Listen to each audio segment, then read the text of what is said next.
ఏరియాలలో కొద్దిగా వెనకబడి ఉంటుంది, అంటే అరైవల్ లేట్ ఉంటాయి.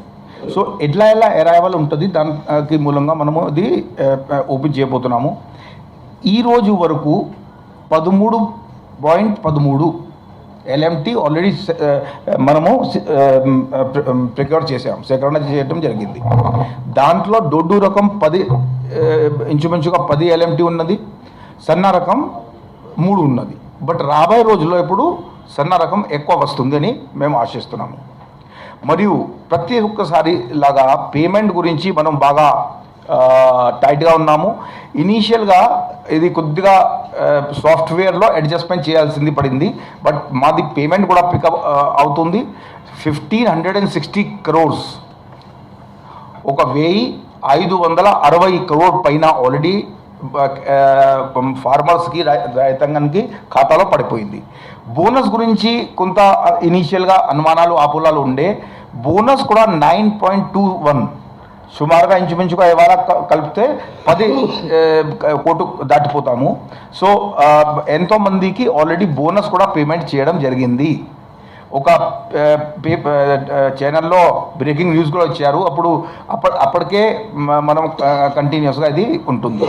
ఇక్కడ ఒకటి దృష్టి పెట్టాల్సిన విషయం ఏంటి అంటే, ఎంఎస్పి ఫస్ట్ వెళ్తుంది. ఎంఎస్పికి దానికి 1 or 2 days డిఫరెన్స్ ఉంటుంది, ఎందుకంటే అది కన్సిలేషన్ అయిపోయిన తర్వాత. బికాజ్ ఇది మన బోనస్ కాదు, ఇది వయబిలిటీ గ్యాప్. అంటే వారికి ఒక ప్రోత్సాహం చేయడానికి, సన్నా ఉంటే మన రాష్ట్ర ప్రజలకి పనికి వస్తుంది. సో దానికి వయబిలిటీ, ఇప్పుడు 20 క్వింటల్ సన్నా వస్తుంది, కాస్ట్ కూడా ఎక్కువ పడుతుంది, ఇది పడుతుంది. సో ఆ వయబిలిటీ అంటే వాళ్ళకి గిట్టుబాటు పడటం లేదు. ఆ గ్యాప్ని కవర్ చేయడానికి ఇది ఒక అడిషనల్, ఇది డిపార్ట్మెంట్ ద్వారా ఇవ్వడం జరుగుతున్నది. ఎంఎస్పి ఏమో కార్పొరేషన్ ఇస్తుంది. సో ఎంఎస్పి కార్పొరేషన్ ఇచ్చిన తర్వాత ఆ లెక్క మనకు డిపార్ట్మెంట్కి ఇవ్వబడడం జరుగుతుంది. అది వెరిఫై చేసుకొని సన్న ఏంటి అనేది వారికి ఇమీడియట్గా పేమెంట్ ఉంటుంది. రాను ఒక 1 weekలో ఇదే గ్యాప్ పూర్తిగా తగ్గించుకుంటూ ఆల్మోస్ట్ మనం 80 to 90% పరిస్థితుల్లో వచ్చేస్తామేమో నమ్ముతున్నాం. ఇప్పటికీ మన ధాన్ సేకరణలో 1,88,000 రైతులు అది దాంట్లో పార్టిసిపేట్ అయినారు, లాభ పొందుకున్నారు.